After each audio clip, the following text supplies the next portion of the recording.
Bonsoir à toutes et bonsoir à tous. Je suis ravie de vous accueillir ce soir pour une nouvelle conférence sur l'Académie de la Nouvelle Vie. Et ce soir, eh bien, c'est un plaisir aussi d'accueillir peut-être quelqu'un que vous connaissez déjà. Je vous présente Séverine Barbier. Bonsoir Séverine. Bonsoir Charlotte. Alors ce soir, vous êtes déjà très nombreux dans ce direct pour cette conférence. Donc bonsoir à tous. Merci pour votre présence.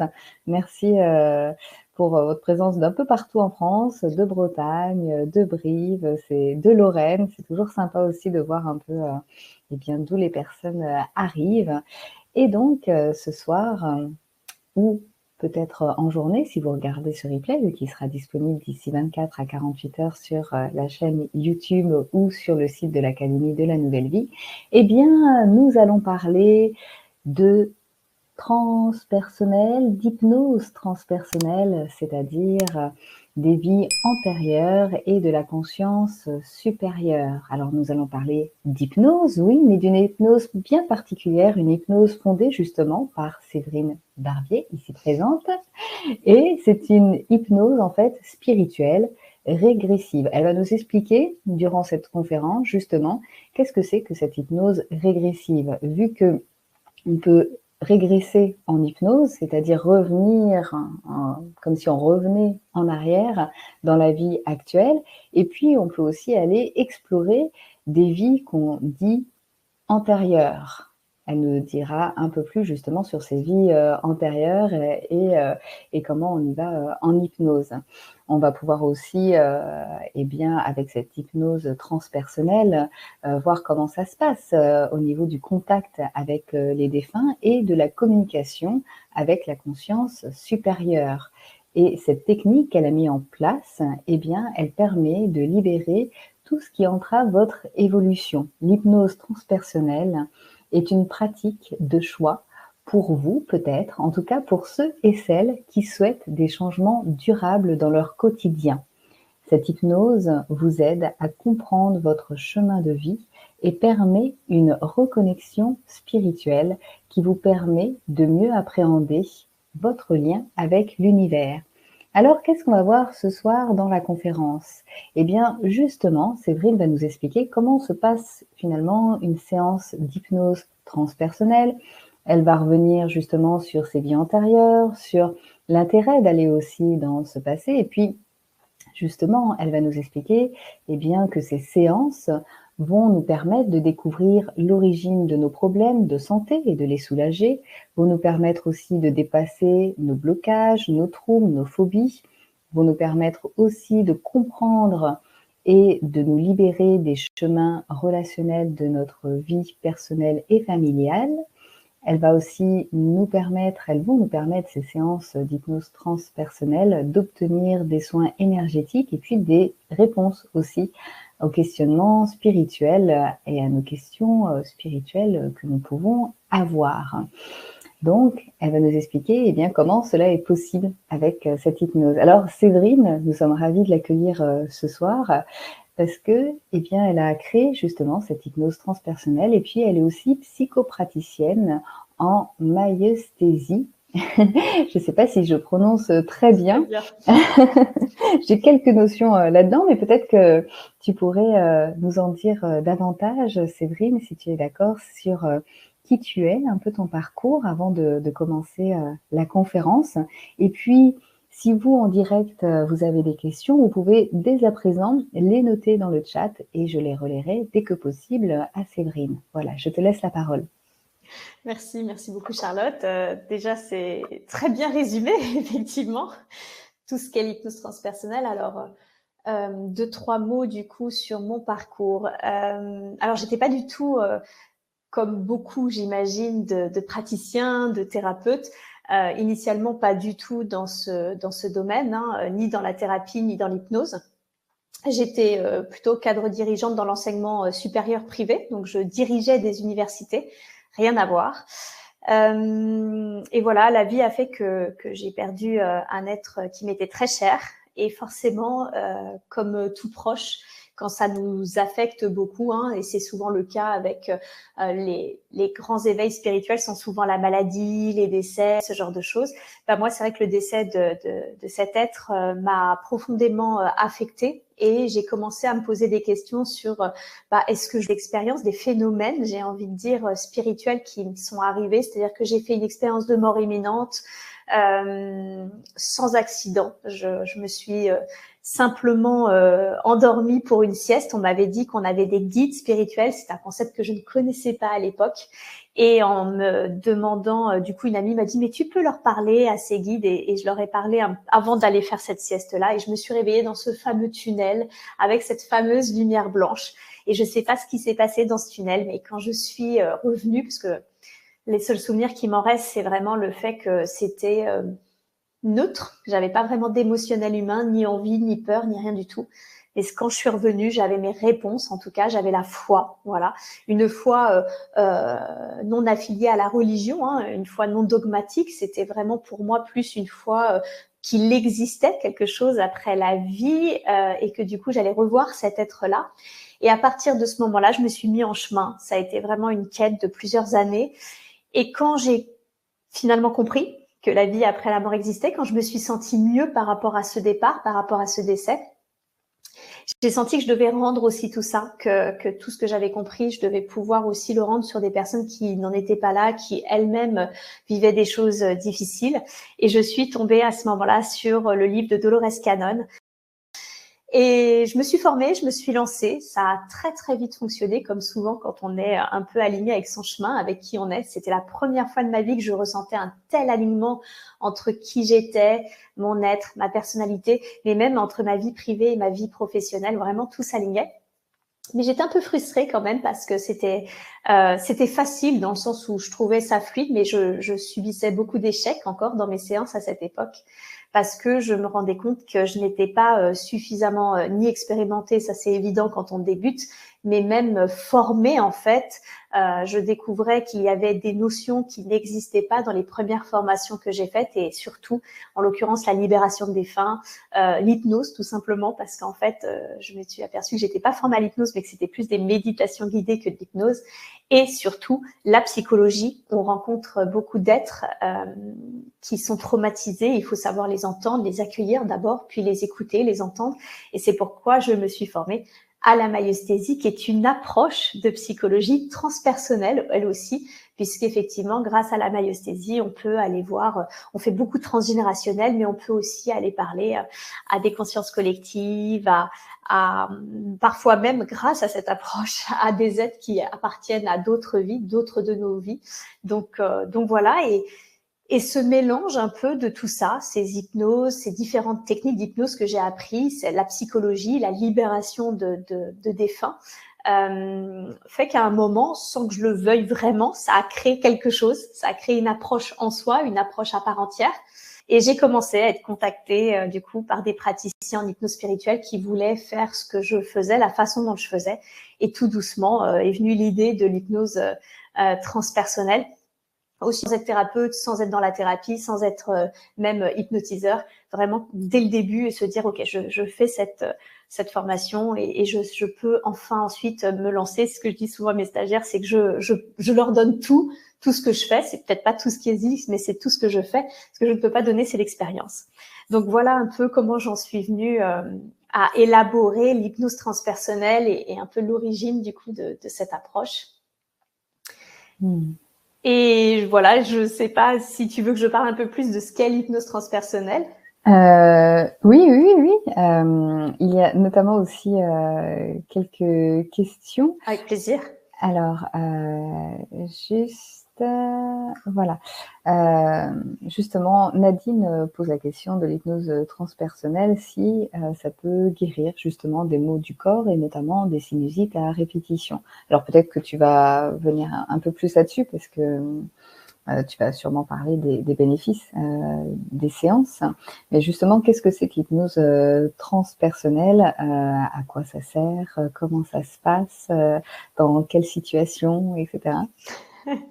Alors, en trois lignes, qu'est-ce que c'est d'une manière générale l'hypnose transpersonnelle? Du coup, c'est une approche J'aime bien dire approche plus que technique parce qu'en fait, une technique, ça rigidifie tout de suite le protocole. On est en fait, nous, en tant que praticiens, on est vraiment des personnes qui accompagnons, on est des facilitateurs, mais c'est vraiment la personne qui rentre en transe, qui va canaliser sa propre séance et du coup, pour répondre à Nadine, qui va canaliser ses propres soins aussi. Je vais développer un peu plus sur les soins énergétiques. Et cette approche-là, essentiellement, on va aller soit dans les régressions de la vie actuelle. Donc moi, c'est vrai quand je parle de régression, je fais une différence du coup entre régression et vie et autre vie. Pourquoi? Parce que régression, quand on régresse, c'est vraiment on régresse dans cette vie actuelle, parce que parfois c'est des êtres de nous qui sont traumatisés, qui sont blessés, qui ont des mémoires, qui nécessitent d'être mises en lumière. Non pas pour explorer forcément la mémoire en soi, hein, ça n'a aucun intérêt d'aller voir un traumatisme, mais par contre pour aller accueillir l'être qui est traumatisé et qui lui peut-être a quelque chose à dire et à minima l'écouter dans ses ressentis, dans ce qu'il a ressenti durant ce traumatisme. Donc c'est très doux parce qu'on n'est pas du tout obligé d'aller revivre le traumatisme pour finalement ressentir un apaisement, parce qu'en fait il y a apaisement quand l'être qui a vécu le traumatisme est bien accueilli, bien entendu, donc c'est ce que ça permet. On va évidemment, ce que l'on appelle les fameuses vies antérieures, moi j'aime bien les appeler les autres vies, explorer les autres vies. Pourquoi? Parce que c'est vrai qu'au niveau de l'âme, le temps n'existe pas vraiment, donc on peut aussi bien explorer des vies dites antérieures, donc passées, ou des vies parfois futures. C'est plus rare, mais ça arrive. Et c'est d'ailleurs ces deux choses-là, et pas que je vais vous inviter, que je vais vous proposer en atelier, dans les 2 prochains ateliers. Et dans le premier, il y aura les vies antérieures, et dans le deuxième atelier, il y aura une vie future. Donc ça, c'est tout à fait possible. Pourquoi? Tout simplement parce que il y a des fois, on a des blocages de notre vie actuelle qui en fait n'appartiennent pas à notre passé, mais qui vont appartenir, par exemple, à une autre vie dans un décor passé, par exemple. Mais des fois aussi, on nous montre des vies, pas que ce sont tant nos vies à nous, des vies qu'on a finalement nous-mêmes expérimentées, mais on nous les raconte un petit peu comme des fables, c'est-à-dire on nous montre une vie pour nous dire, écoute, là, tu vois, si tu continues dans cette voie, voilà ce qui va arriver, ce serait dommage. Ou au contraire, là, regarde, ose, vas-y, écoute-toi, parce que si tu fais ça, regarde, au contraire, tu vas être heureux, tu vas te sentir bien, pleine de sens, etc., etc. Donc, des fois, on nous montre des vies qui ne nous appartiennent pas, mais qui sont porteurs d'un message, parce que c'est vrai qu'on travaille avec une approche qui est complètement subjective. On pourra jamais prouver que ça existe vraiment. C'est impossible. Et c'est pas ce qui nous intéresse. C'est vrai que moi, en tant que praticienne, ce qui m'intéresse, c'est que la personne, elle aille mieux, en fait. C'est vraiment, ça, c'est objectivable. Quand la personne me dit, moi, je me sens mieux par rapport avant, au début et à avant la séance, ça, c'est complètement objectivable. L'hypnose transpersonnelle, c'est aussi, je l'ai dit, la libération des défunts ou la connexion avec les défunts. Libération de défunts, c'est quand il y a des fois, ça arrive, on a des êtres, les défunts, c'est des êtres comme vous et moi, hein, c'est la seule chose, la différence, c'est souvent ils savent pas qu'ils sont décédés, donc ils restent un peu sur les plans terrestres, ils errent pour plein de raisons, parce qu'ils savent pas qu'ils sont morts, parce qu'ils estiment qu'ils n'ont pas fini leur mission de vie, parce que c'est une maman qui est très inquiète pour les enfants qu'elle a laissés, donc voilà, il y a tout plein de choses, il y a tout plein de raisons pour lesquelles un défunt peut rester, s'attacher du coup au corps subtil d'un être encore vivant. Et c'est vrai que ça, quand ça arrive, ça bloque la personne, hein. Elle peut ressentir des formes de tristesse, elle peut avoir des comportements qui ne lui appartiennent pas et ce genre de choses. Mais on peut aussi tout à fait connecter justement nos proches, nos chers disparus, qui sont eux remontés à la lumière et qui viennent par exemple délivrer un message, rassurer, etc. Donc ça arrive aussi pendant les séances parfois. À tes souhaits. Et puis, on a aussi la grande spécialité aussi, c'est les échanges avec la conscience supérieure ou les guides spirituels. Alors bon, les guides spirituels, c'est un concept qui est déjà effectivement souvent plus connu, hein, un être qui prend soin de nous, qui essaye tant bien qu'il le peut de nous guider si on arrive à l'écouter dans notre quotidien. Et puis, on a également cette conscience supérieure. Cette conscience supérieure, c'est nous, c'est la partie la plus divine de nous-mêmes. Hein. J'ai presque envie de dire, c'est le trait d'union entre notre source et nous, notre incarnation. Je dis souvent, pour bien comprendre ce que c'est la conscience supérieure, qu'il faut s'imaginer que c'est vraiment comme une énergie et une partie de cette énergie, parce que notre corps physique ne pourrait pas accueillir l'entièreté de cette énergie, une partie de cette énergie s'est densifiée, d'accord, par exemple en Séverine, voilà, pour des raisons multiples ou simples parfois, pour expérimenter quelque chose ou pour apprendre quelque chose. Donc voilà les grandes lignes que l'on rencontre souvent en hypnose transpersonnelle. Mais bien sûr qu'en plus du coup de certains blocages, de certaines phobies, des fois on meurt d'une façon plutôt triste et finalement si on meurt noyé, il est possible qu'on ait peur de l'eau dans notre vie actuelle et on ne sait pas pourquoi. Bah, ça peut être ça. On peut, quand c'est nécessaire, avoir un soin dans le corps physique. Mais il faut vraiment comprendre que quand le corps physique est atteint, c'est le dernier messager. Hein. En fait, le corps physique, c'est toujours le dernier messager. C'est-à-dire qu'il y a eu tout plein de messages auparavant qui ont été donnés, qui ont été délivrés, qui n'ont pas été entendus ou niés. Ça peut arriver aussi. Et ce que l'on va faire d'abord en hypnose transpersonnelle, le soin, j'ai presque envie de dire, c'est la cerise sur le gâteau. Nous, ce qui va nous intéresser, c'est d'aller comprendre justement l'origine du problème, parce que sinon, c'est un peu mettre un pansement. Si on fait un soin comme ça, on risque de faire disparaître le symptôme et du coup l'origine du problème. Et c'est beaucoup plus intéressant d'aller voir d'abord l'origine du problème, d'aller comprendre ce qui s'est passé pour que la conséquence soit l'atteinte du corps physique. Et seulement une fois que ça s'est fait, qu'on a compris, on va demander des conseils, parce que si c'est quelque chose qu'il faut arrêter de faire ou au contraire qu'il est temps de faire, bah, vaut mieux le savoir. Donc, on va demander des conseils à un guide spirituel ou à la conscience supérieure. Et enfin, si c'est possible, effectivement, on va demander un soin qui va se faire sur les plans subtils et qui, après, en temps terrestre, va nécessiter quelques jours à quelques semaines, voire mois, pour commencer à apparaître dans la matière et donc sur le corps physique.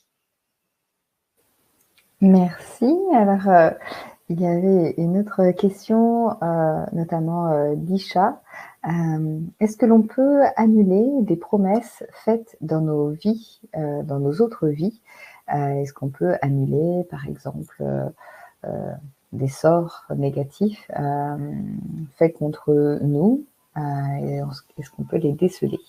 Oui, tout à fait. Dissolution des vœux.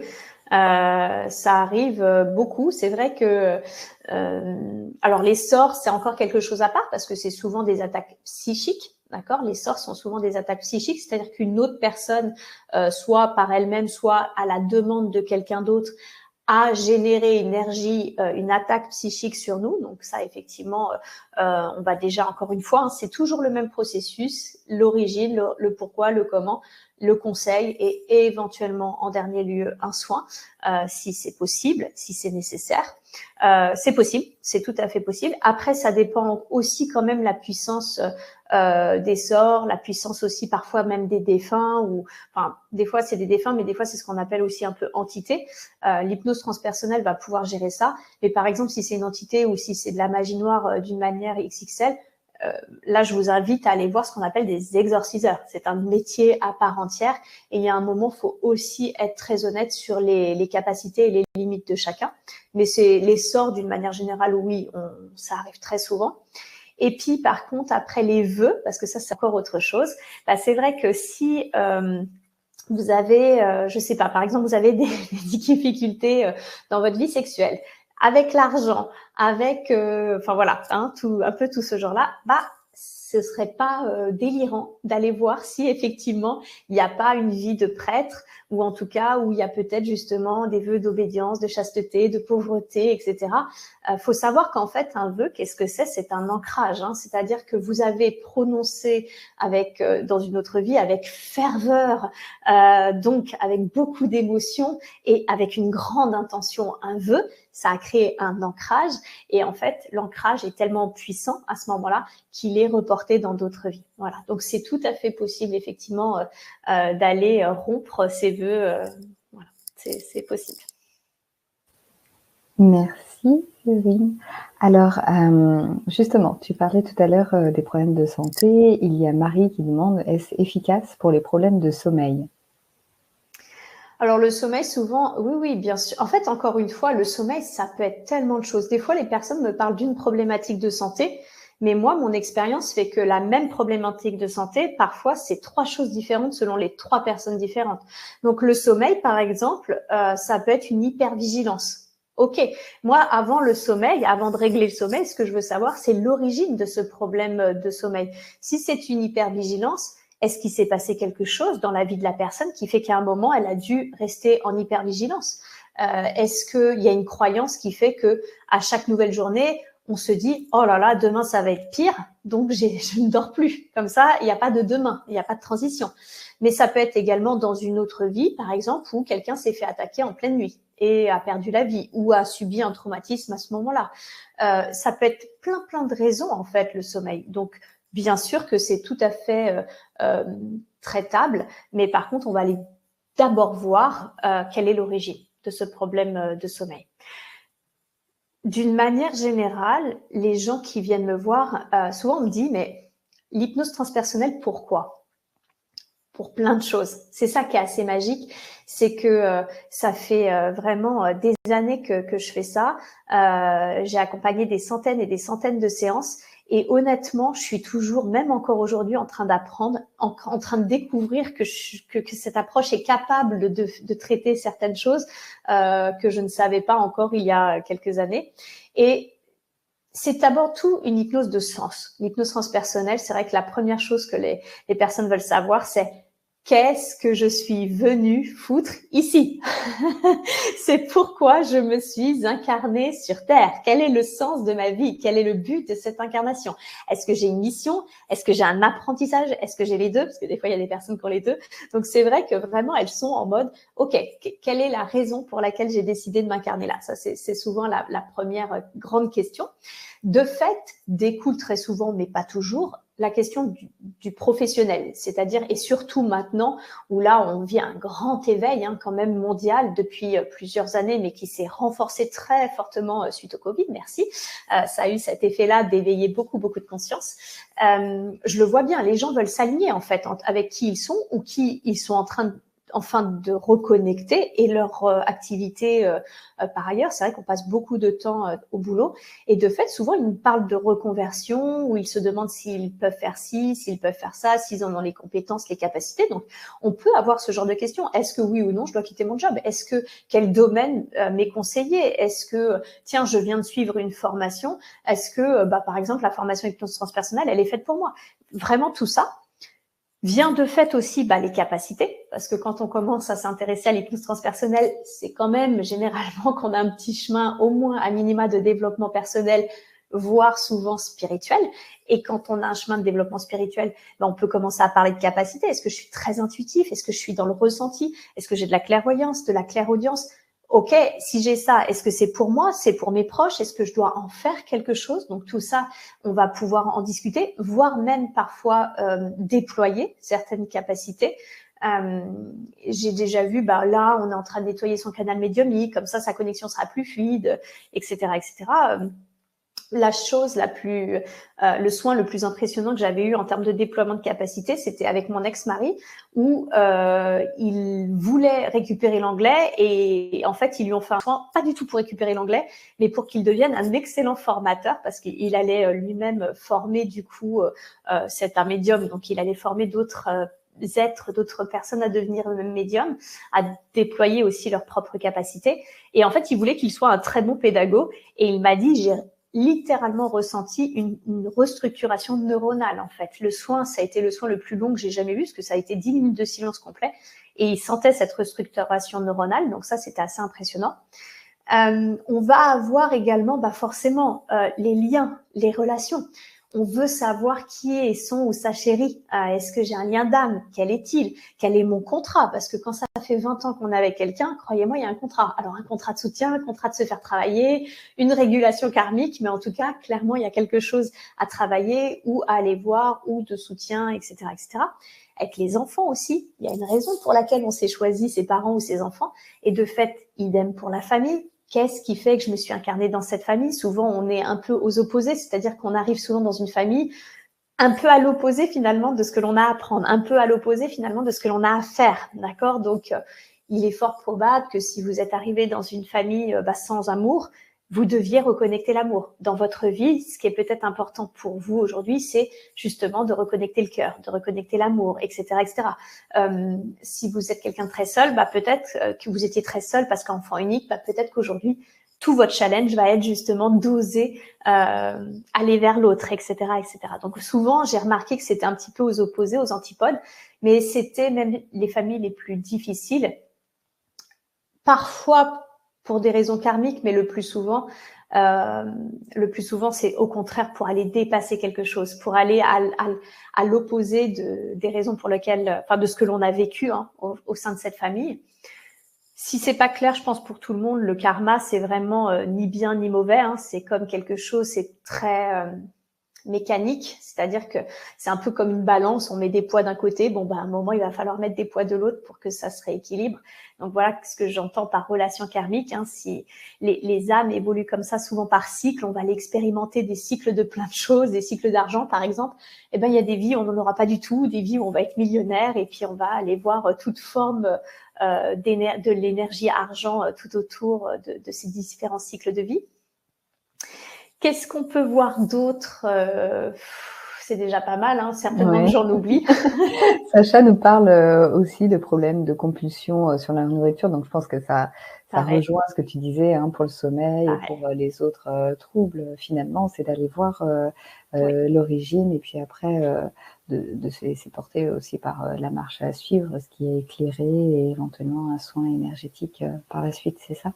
C'est important ce que tu dis, se laisser porter, parce qu'en fait, la plus grande fausse croyance en hypnose, et du coup, toi-même qui es hypnothérapeute, tu me diras pas le contraire, c'est le fait que tout le monde n'est pas hypnotisable. Or, tout le monde est hypnotisable, absolument tout le monde, même les plus résistants, ils vont y aller en plus longtemps, ils vont peut-être y aller en une demi-heure au lieu d'un quart d'heure, mais tout le monde est hypnotisable. En revanche, tout le monde ne lâchera pas son mental. Et c'est ça la grande différence. Souvent, les gens me disent, mais si je suis pas hypnotisable, je leur dis, le problème, il est pas là. Le problème, il est le mental. C'est que là, par contre, je suis pas une magicienne. Souvent, c'est ce que j'explique, c'est que j'ai pas de commutateur on/off du bouton du mental, et que si la personne, elle ne met pas son mental de côté, comme je l'ai dit, c'est elle qui va rentrer en transe, c'est elle qui va canaliser la séance. Moi, mon art, finalement, si tout le monde est hypnotisable, c'est pas de mettre quelqu'un sous hypnose, c'est très facile. Mon art, c'est vraiment de poser les bonnes questions. C'est d'aller poser des questions pertinentes qui font que justement, il va y avoir des compréhensions pour la personne. Mais si la personne, quand je lui pose des questions, elle ne me répond pas parce qu'il y a son mental qui dit « mais non, je peux pas dire ça, c'est du délire, je suis en train de tout inventer, etc. etc. » Là, effectivement, le mental fait un travail de sape. Comment ça se passe une séance? Quand je fais une séance, donc une séance, ça peut être aussi bien en ligne qu'en présentiel, ça marche exactement pareil. C'est vrai que ça, c'est la grande question aussi, c'est est-ce qu'en ligne, ça marche aussi bien? Ça marche très, très bien. J'ai même, depuis le Covid, 70% des séances en ligne, donc je le proposerais même pas si ça marchait pas. Donc, ça marche pareil. La séance se décompose comme suit, c'est que souvent on commence, enfin c'est pas souvent, c'est tout le temps en fait, parce que sinon je peux pas travailler. On commence par un entretien qui va durer environ une demi-heure, 45 minutes, où la personne, on va aller voir justement tous les aspects de sa vie, c'est ce qu'on a vu. Et ensuite, après ça, il y a justement ce que j'appelle le pré-talk, c'est les explications préliminaires. Moi j'appelle ça donner les règles du jeu. Comme je l'ai dit, je suis une facilitatrice, une accompagnante, c'est la personne qui reste en transe. Il faut qu'elle connaisse les règles du jeu. Et les règles du jeu, et je les donne maintenant parce qu'elles vont servir pendant les 2 ateliers que l'on va faire ensemble ensuite. C'est justement déjà de se faire confiance. L'hypnose, ce n'est pas une technique. Pour le coup, l'hypnose est une technique. Ce n'est pas une technique où on perd connaissance. Ça, c'est la première fausse croyance. Les gens pensent qu'ils vont être soit endormis, soit qu'ils ne se rappelleront plus de la séance, soit qu'ils vont être dans un état étrange, type, je sais pas, drogué, alcoolisé. Je sais pas ce que j'entends des fois d'étrange. Non, c'est vraiment, en gros, vous êtes connecté et là, vous allez être encore plus connecté parce qu'on fait une ouverture de conscience et pas une perte de conscience. La perte de conscience, effectivement, c'est le sommeil. Effectivement, c'est le coma. Bon, ça, c'est un petit peu plus embêtant. On n'arrivera pas, je vous promets qu'on n'arrive jamais jusqu'à là en hypnose. Et du coup, il y a vraiment cette notion d'ouverture. Donc, au contraire, d'être encore plus lucide. Ça, c'est la première des choses. La deuxième, c'est le fait que les gens pensent qu'il faut absolument voir, que si on ne voit pas, ça veut dire que ça ne fonctionne pas, qu'on n'est pas hypnotisé. Surtout quand on est dans des explorations d'autres vies, parce que là, les personnes sont intimement persuadées qu'il faut voir. Pas du tout, en fait. C'est pas nécessaire de voir. La plupart des personnes que j'ai ne voient pas. Par contre, elles sont vraiment dans l'intuition et dans le ressenti, parce que c'est ce que j'explique. La vue, c'est un sens, comme les autres, qui capte cette réalité pour ramener les infos dans l'inconscient. Or là, on fait le travail inverse, on va capter les infos de l'inconscient et le ramener dans cette réalité-là. Donc, c'est pas avec les yeux qu'on fait ça, c'est avec l'intuition. Et comment fonctionne l'intuition? Eh bien, c'est quand je pose une question, il y a une première chose qui traverse l'esprit, même si on ne voit rien, d'accord? Et c'est cette première chose, cette première idée, cette première pensée, ce premier ressenti qui est juste et qu'il faut donner, ou en tout cas, si on est en atelier, donc en collectif, qu'il faut accueillir. Parce que vous pouvez être sûr que la deuxième chose qui vient, c'est le mental qui arrive et qui dit n'importe quoi. Je suis en train de tout imaginer, je délire. Voilà ce que se dit le mental. C'est toujours pareil. Je me fais des films, je suis en train de tout imaginer, je peux pas lui dire ça, etc., etc. Or, le mental, il sait pas imaginer. Il croit qu'il sait, et il sait pas imaginer. Le mental, il fait trois choses. Le mental s'appelle aussi esprit critique. Donc, le mental, il reprend une info. La première chose qu'il fait, il l'analyse. Qu'est-ce que c'est? À quoi j'ai affaire? Deuxièmement, on peut pas lui en vouloir, il fait son job, donc il critique, il remet en cause, il doute, etc. Et troisièmement, s'il n'y a pas eu d'action à mettre en œuvre pour la sécurité du corps, il classe. Ok, dans mon référentiel, qu'est-ce que je fais de cette info? Mais on voit bien que dans analyse, critique, classification, il n'y a pas d'imagination. Et les artistes le savent parce que l'imagination, c'est un canal médiumnique. C'est même le canal médiumnique des artistes qui, à travers leur imagination, sont en lien avec leur conscience supérieure et du coup ensuite vont peindre, vont dessiner, vont danser, vont écrire, je ne sais quoi. Et voilà, c'est un canal médiumnique. Donc si le mental il est là et qui critique à tout va, bon bah lui c'est ok. Mais s'il dit je suis en train de tout imaginer, non, il ment deux fois le jeu parce que vous n'êtes pas votre mental et le imaginer puisqu'il ne sait pas imaginer. Merci Séverine. Alors je vais rebondir sur tout à l'heure quand tu disais voilà, tout le monde est hypnotisable. Alors il y a notamment Bol Yogi qui a mis une petite remarque pour lui ou elle peut-être. Tout le monde n'est pas hypnotisable sauf par soi-même. Est-ce que tu peux en dire davantage justement sur le fait que finalement c'est chacun qui va aussi faire ce parcours dans la transe, donc on s'auto-hypnotise en fait. Il a totalement raison. Mais complètement, je ne peux que donner vraiment raison. Il y a deux types d'hypnose, deux types là pour le coup. Enfin, je veux dire, il y a plein d'hypnose, transpersonnelle, ericksonienne, etc. Mais je veux dire, dans la technique, il y en a que deux, d'accord, deux grands. Il y a tout ce qu'on va appeler les hypnoses, comment ça s'appelle, de spectacle en fait, qui sont utilisées par les hypnotiseurs de spectacle, qui utilisent des ruptures de pattern. C'est-à-dire qu'en fait, il y a un déséquilibre psychomoteur, donc souvent du corps, d'accord, pour créer un blanc neuronal. Et en fait, ce blanc neuronal, habituellement, quand il y a un blanc neuronal, il est tout de suite rempli par la première pensée. Donc, c'est-à-dire que le cerveau est assez feignant. S'il y a un blanc neuronal qui arrive, donc un effet un peu de surprise, la première pensée va être suivie. L'hypnotiseur de spectacle, qu'est-ce qu'il fait? Il donne une suggestion, il donne une instruction, c'est-à-dire qu'il dit « dors ». Et de fait, vu qu'il est plus rapide que la première pensée, qu'est-ce qui se passe? La personne, boum, elle tombe. Donc, en fait, quand on me dit « mais est-ce que ça existe vraiment? Est-ce que ça marche vraiment ?» Oui, ça marche vraiment. Sur 20% des personnes. Par contre, il faut le savoir. Voilà, ça ne marche pas sur tout le monde. La rupture de pattern ne fonctionne pas chez tout le monde. Voilà. Juste, en effet, les patterns, en fait, c'est des habitudes. Le fait qu'on répète comme ça. C'est ça. Une rupture de pattern, c'est qu'on estime en hypnospectacle qu'au bout, par exemple, si on vous serre la main 3 fois comme ça, et on va vous bouger votre main, parce que souvent c'est ça, on va vous bouger votre main 3 fois, vous allez finir au bout de la 3e fois par oublier que vous êtes en train de faire ce mouvement, parce qu'évidemment, l'hypnotiseur, c'est un petit malin qui continue à vous parler pendant ce temps-là.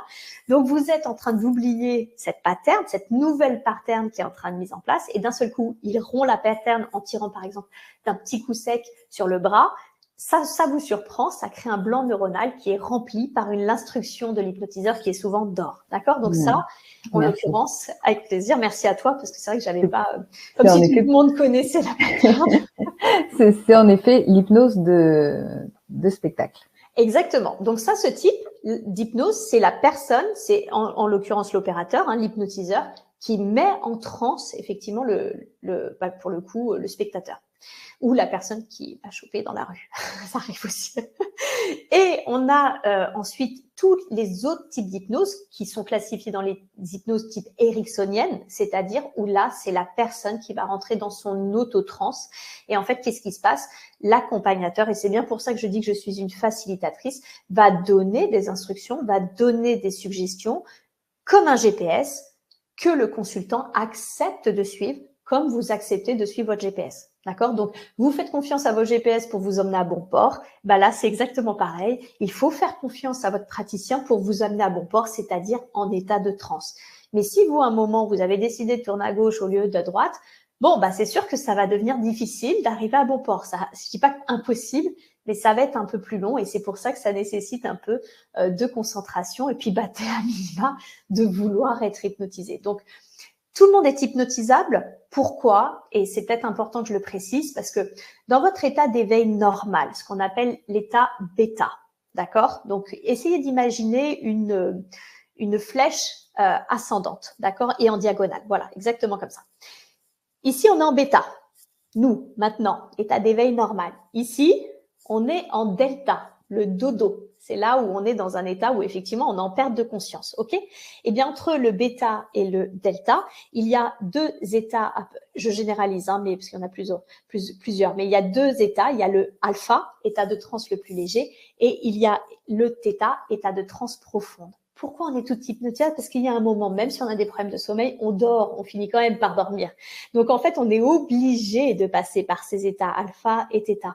Donc de fait, tout le monde est hypnotisable et il va minimum 2 fois par jour pour aller faire dodo et pour revenir à notre état d'éveil normal. Merci beaucoup, Séverine. Et puis, il y a une autre question très intéressante et qui ont suivi même d'autres questions par la suite. C'est par rapport justement à ce mental dont tu parlais tout à l'heure. Donc, Gilles demande, le mental est-il l'ego? Et si on va un petit peu plus loin, si c'est pas l'ego, alors est-ce que le mental serait-il la conscience avec un petit C? Le moi, le moi psychologique. Voilà. Et alors après, c'est vrai que chacun a ses définitions. Il y a la conscience avec un petit c, la conscience avec un grand C. Comme dit Marie, la conscience est partout. Donc la conscience que l'on parle avec, voilà, qu'on dit souvent avec un grand C, ce qui nous entoure. Est-ce que tu peux développer un peu ce sujet par rapport à l'ego, le mental, la conscience et justement, pour ce qui concerne l'hypnose transpersonnelle et le mental dont tu parlais tout à l'heure, eh bien, quel est le rôle de chacun, qui on va aussi des fois interpeller ou aller voir? Alors, quand je généralise et que je ne veux pas rentrer dans le détail, je vais vous dire oui, le mental, c'est l'ego. Parce que c'est beaucoup plus simple. Dans les faits, attention, là, vraiment, je ne parle que de mes croyances et c'est important pour moi de le préciser parce que forcément, hein, un être humain, dans sa personnalité, ne peut pas vivre en dehors de ses croyances. C'est même tout le but de notre incarnation, c'est de s'en libérer, de se libérer d'un maximum de croyances. Donc, en vous parlant là de ces sujets-là, je ne vous parle que de mes croyances. Dans mes croyances, l'ego protège, le mental protège l'ego. C'est-à-dire que ce qu'on entend l'ego, c'est votre personnalité, d'accord? C'est, en l'occurrence, Séverine, fondatrice de l'hypnose transpersonnelle, psychopraticienne en myosthésie, qui a un chat, qui vit à Bordeaux. Voilà, c'est vraiment tout ça. C'est tout ce à quoi je vais me raccrocher dans mon quotidien et qui me donne l'impression de me définir dans cette vie. D'accord? Le mental, il sait très bien que s'il y a mort du corps physique ou destruction psychique de la psyché, du coup, il y a mort de l'ego. Et son rôle, c'est un gardien. En fait, son rôle, c'est la sécurité du corps physique, mais également, d'une certaine façon, la sécurité psychique et émotionnelle. D'accord ? Voilà ce que va faire l'ego, d'où pourquoi le fait qu'il critique constamment, qu'il remet en cause, et ces fameuses petites phrases « Non mais t'es sûr, si on fait ça, on risque de ci, on risque de ça, oh là là, je vais pas faire ci, je vais pas faire ça ». D'une manière générale, on peut pas lui en vouloir à ce mental de nous protéger, c'est son rôle, c'est sa fonction. Notre difficulté, c'est que nous, dans notre vie trépidante et surtout très occidentalisée, il a pris une puissance, c'est-à-dire qu'il dirige tout aujourd'hui et il nous coupe littéralement de notre ressenti. Il nous fait croire que il est parole d'évangile, alors qu'en réalité, c'est notre cœur que l'on devrait écouter. Je veux dire, on a tous ça quand on rencontre une nouvelle personne, quand on est dans un nouveau lieu, on est tous soit en ouverture, soit en fermeture. Et ça, c'est le vrai message. C'est attention, et ça veut pas dire c'est bien ou c'est pas bien. Ça veut dire cette personne, elle a un rôle à jouer dans ta vie. Ce lieu, ce nouveau métier, cette nouvelle voie, c'est bon pour toi. Il y a une ouverture. Quand ça se referme, c'est ah, là, c'est pas le bon chemin. Là, tu t'écartes. C'est vraiment ça. Hein. C'est pas une question de bien ou pas bien. C'est une question de plutôt de s'aligner finalement avec ce que l'on ressent. Voilà ce qu'est pour moi, en tout cas, l'ego et le mental. Et de fait, ce qu'on appelle ego, c'est ce moi. Hein, en psychologie, il y a le moi et le soi. Et le petit c que tu évoques en conscience, c'est la conscience de la personnalité. J'ai conscience que, en tout cas, j'ai cette sensation de je suis Séverine. Mais si je passe sur un soi, eh bien le je suis peut-être suffira. C'est-à-dire il y a même plus de Séverine, c'est je suis. Et ce je suis, c'est je suis Séverine, mais ce Séverine, c'est une partie de quelque chose de beaucoup plus grand qui en fait partie, qui est intrinsèquement lié à un tout, en fait, et qui ne se différencie plus de ce tout, en fait. Bien, merci. Ça donne déjà des bases et comme tu dis, hein, c'est aussi des manières de voir les choses. Absolument. On a parfois des définitions un peu différentes et puis on pourra peut-être aussi aller plus loin puisque tu nous disais tout à l'heure que tu nous proposes 2 ateliers justement pour vivre aussi cette hypnose transpersonnelle. Donc tu nous proposes notamment le premier atelier le mardi 11 octobre à 20h. Et là, justement, vous allez pouvoir aller explorer l'une de vos vies avec l'hypnose transpersonnelle qui a été mise en place par Séverine. Et c'est une hypnose, donc c'est une séance d'hypnose transpersonnelle collective. C'est-à-dire en groupe, Séverine va vous guider pour justement aller explorer une vie antérieure en lien avec une de vos problématiques actuelles. Donc vraiment un voyage au cœur de votre âme. Et puis, il y a le deuxième atelier, le mercredi 19 octobre à 20h. Et là, vous allez rencontrer votre guide spirituel, toujours avec l'hypnose transpersonnelle, donc toujours une séance d'hypnose transpersonnelle collective, toujours avec Séverine, pour aller à la rencontre de votre guide spirituel ou de l'être de lumière qui vous accompagne afin de recevoir les réponses à vos questions. Donc, je vous mets tout de suite dans le chat, pour ceux qui sont là en direct, le lien, c'est tout simple, il suffit simplement de cliquer sur le lien et là, vous allez arriver pour vous inscrire sur les ateliers de Séverine.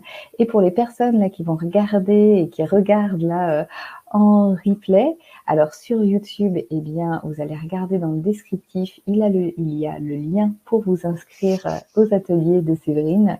Et si vous regardez sur le site de l'Académie de la Nouvelle Vie, dans les replays, parce que les replays sont mis d'ici 24 à 48 heures dans cette rubrique, tout en bas de la page, il y a aussi de quoi s'inscrire pour ces ateliers. Bien sûr, ces 2 ateliers sont en direct, donc Séverine va vous guider dans cette hypnose en direct, mais si jamais vous ne pouvez pas être forcément disponible à ces dates ou bien que vous regardez cette conférence en décalage par rapport aux dates des ateliers, vous pouvez les revoir, les réécouter en replay autant de fois que vous voulez. Donc, vous pouvez faire la séance et aller voir à chaque fois des vies différentes autant de fois que vous voulez. Ça, c'est chouette. C'est comme si vous étiez là en consultation. Et aller comprendre pourquoi on va aller explorer. Parce qu'on va pousser un peu plus loin et aller faire le lien avec votre vie actuelle.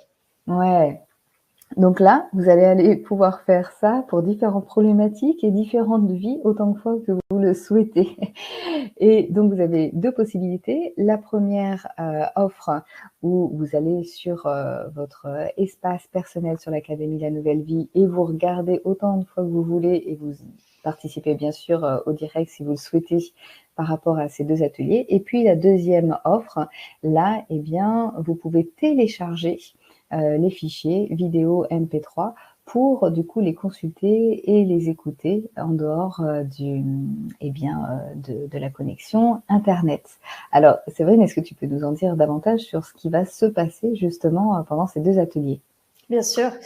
Alors déjà, on va dans le tout premier atelier, mais je le répéterai à chaque fois pour les deux. Je donnerai les conseils déjà, mais vraiment comme si on faisait une séance en individuel. Je vous donnerai les règles du jeu justement pour que ça fonctionne. Ok, Oui. ça c'est la première des choses, que si je veux qu'on s'amuse ensemble, bah, il va falloir que vous connaissiez aussi les règles du jeu. Donc ça c'est la première chose.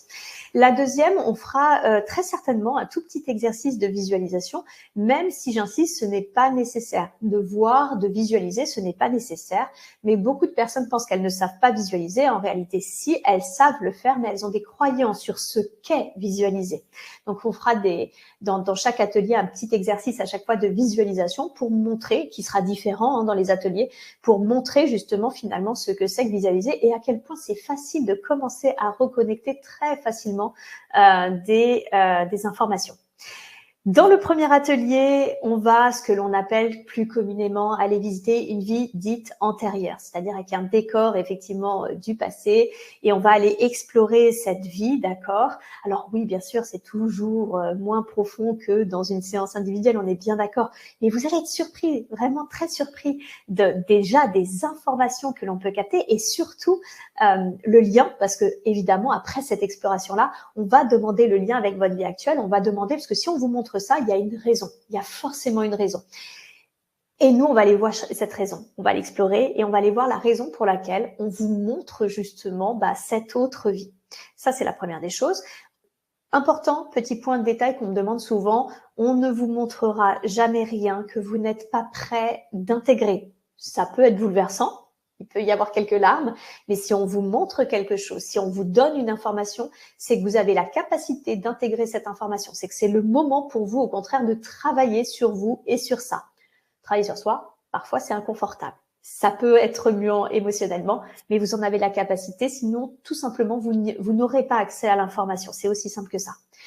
Eh bien, on va explorer ce que l'on appelle une vie future. Et oui, ça arrive beaucoup plus rarement, mais on peut le provoquer également. C'est d'aller voir qu'est-ce qui va se passer dans ce que l'on appelle les autres prochaines vies. Donc, d'aller visiter une vie future. Et puis, parce qu'une vie future, tout comme une vie antérieure, on peut avoir des blocages dans une vie future qui viennent impacter notre vie présente. Ok. Des fois, on travaille actuellement pour la préparation d'une autre vie, etc. Donc, on va aller voir aussi la raison pour laquelle on vous montre cette vie future et pas une autre, ok? Et on va rencontrer, alors, souvent un guide spirituel, parfois un autre être de lumière. Si vous êtes affilié aux énergies christiques, ça peut être parfois Jésus, Marie, l'archange Michael, selon vos croyances, je ne sais pas quelles sont, mais vous pouvez être affilié à certains êtres de lumière, à certains sages. Donc, ça peut être ces êtres-là aussi. Parfois aussi, ça peut être aussi un proche, un être décédé qui est remonté à la lumière et qui avait un message à vous délivrer. Donc, on va aller rencontrer cet être et bien sûr, lui poser quelques questions. Voilà. Merci beaucoup pour cette précision et notamment pour le deuxième atelier. En effet, d'aller voir cette vie future, c'est intéressant.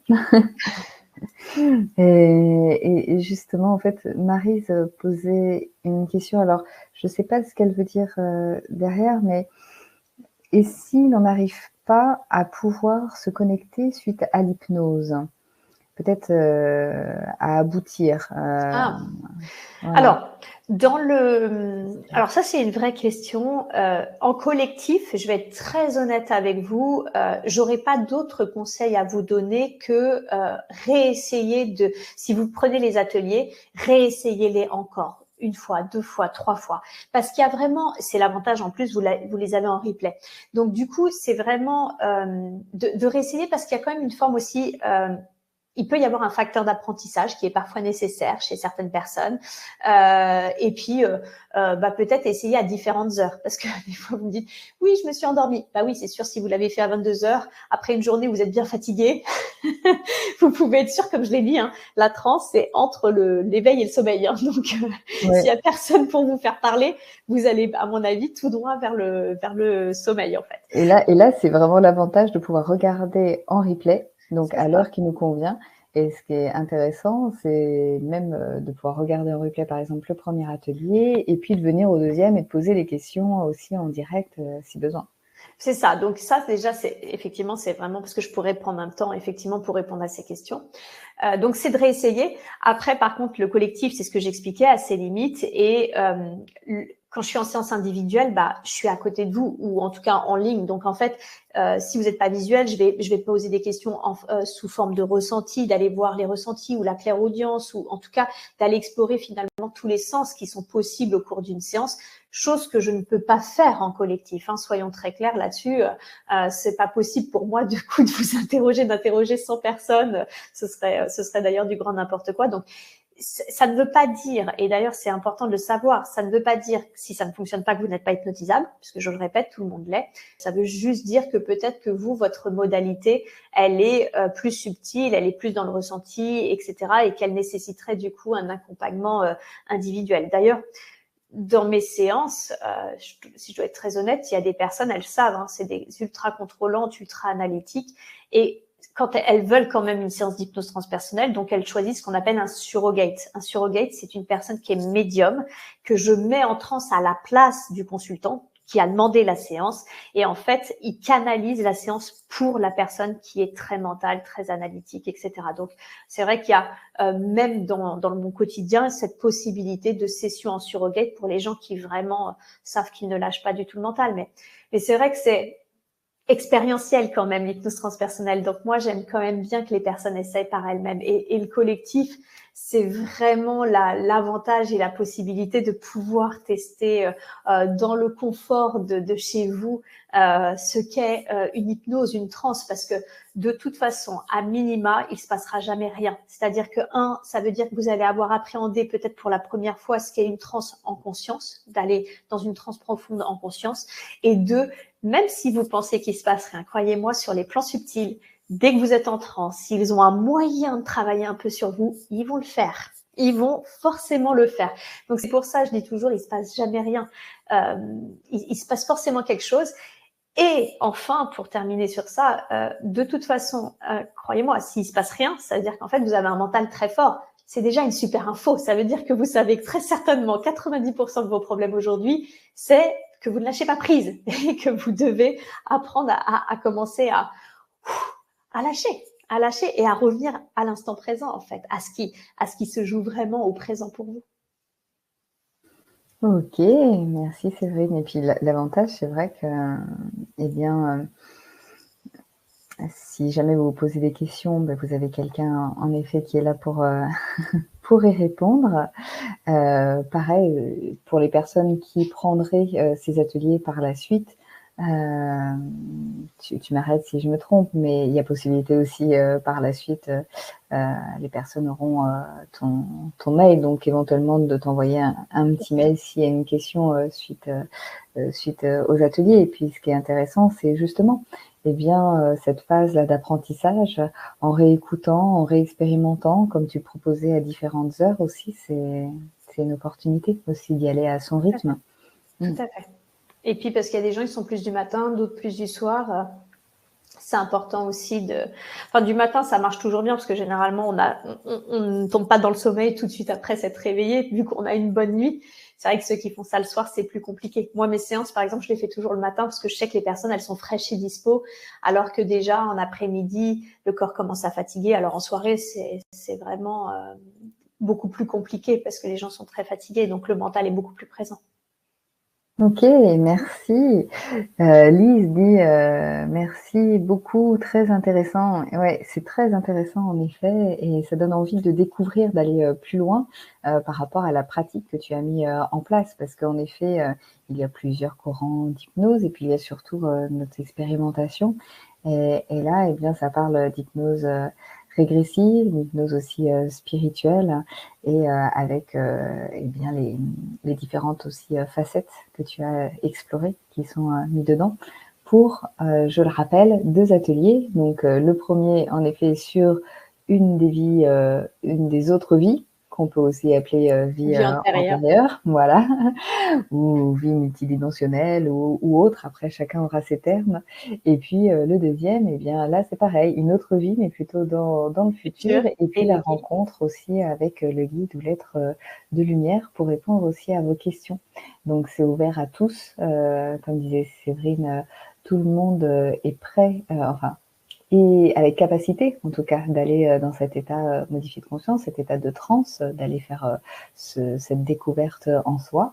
Après, ça peut demander en effet un peu de temps, de patience, d'apprentissage, et puis surtout l'envie aussi d'y aller et de persévérer. Voilà. L'engagement est très important. Voilà.